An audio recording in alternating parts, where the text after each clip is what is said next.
बुलढाणा जिल्ह्यात डिसेंबरमध्ये आकस्मिक केस गळती होऊन टक्कल पडणे हा आजार आला आणि बघता बघता हा आजार जिल्ह्यातील एक गंभीर समस्या बनत चाललाय।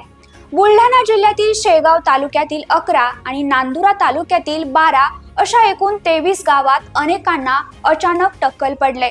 सुरुवातीला पुरुषांमध्ये या आजाराचे प्रमाण जास्त असल्याचं दिसत होतं, परंतु आता लहान मुले आणि महिलांनाही टक्कल पडत असल्याची माहिती समोर येते।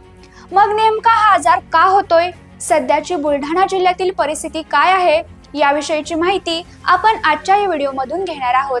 नमस्कार, मी निकिता पाटील, तुम्ही पाहताय रुतम मराठी। सध्याची स्थिती पाहिली तर शेगाव तालुक्यात या आजाराचे 181 तर नांदुरा तालुक्यात 7 रुग्ण आहेत, म्हणजेच 188 जणांची मोठ्या प्रमाणात केस गळती होत आहे।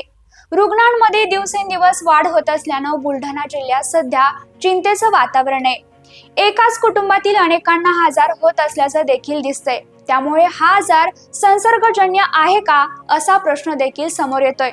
तर काही डॉक्टरांचं म्हणणं आहे की एकाच कुटुंबातील अनेकांना हा आजार होत असल्याचं दिसत असलं तरी हा आजार संसर्गजन्य आहे असं सध्या तरी ठामपणे म्हणता येणार नाही। परंतु सध्या ज्यांना हा आजार झाला आहे त्यांनी स्वतंत्र कंगवा वापरावा असाही सल्ला काही डॉक्टर देत आहेत।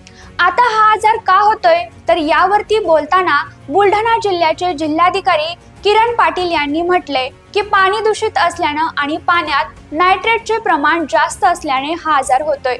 तर कामगार मंत्री आकाश फुंडकर यांनी बुरशीमुळे हा आजार होत असल्याचे सांगितले।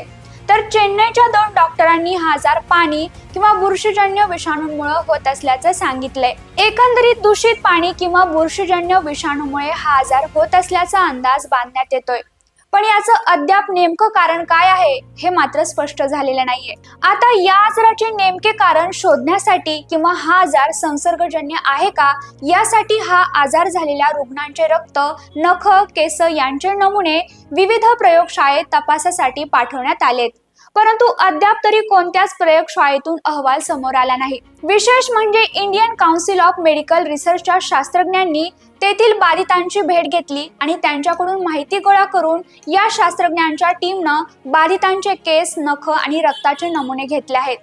आता या आजारामुळे येथील नागरिक भयभीत झाल्याचे देखील पाहायला मिळतंय। महिलांचे टक्कल पडत असल्याने महिला जास्त काळजी करत आहेत, कारण पुरुषांना टक्कल पडली तर लवकर केस देखील येतात, परंतु महिलांना टक्कल पडली तर त्यांचे पूर्वीसारखे केस यायला बराच वेळ लागू शकतो। एका वृत्तवाहिनीने दिलेल्या माहितीनुसार एका महिलेने तिच्या मुलाच्या बाबतीत घडलेला किस्सा सांगितला। त्या महिलेने सांगितलं की माझ्या मुलाचं लग्न जमवायचं सुरू होतं, जवळपास सोयरीक व्हायच्या मार्गावर होती, परंतु आमच्या गावात हा टक्कल पडायचा आजार आल्यानं मुलीकडच्या पाहुण्यांनी फोन करून सांगितलं की आम्ही सोयरीक करू शकत नाही। केवळ टक्कल पडत असल्याने, सोयरीक मोडत असल्याने आता या जिल्ह्यातील युवक युवतींमध्ये भीतीचं वातावरण निर्माण झालंय। एका 12वीतल्या विद्यार्थ्याला हा आजार झाल्याने त्याचे संपूर्ण केस गळाले आहेत। त्या विद्यार्थ्याला शाळेतले इतर काही विद्यार्थी चिडवत असल्याने तो शाळेत जायलाही घाबरतोय अशी देखील माहिती आहे।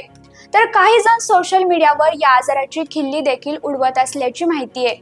येथील लोकांमध्ये यामुळे काळजीचे सावट पसरले।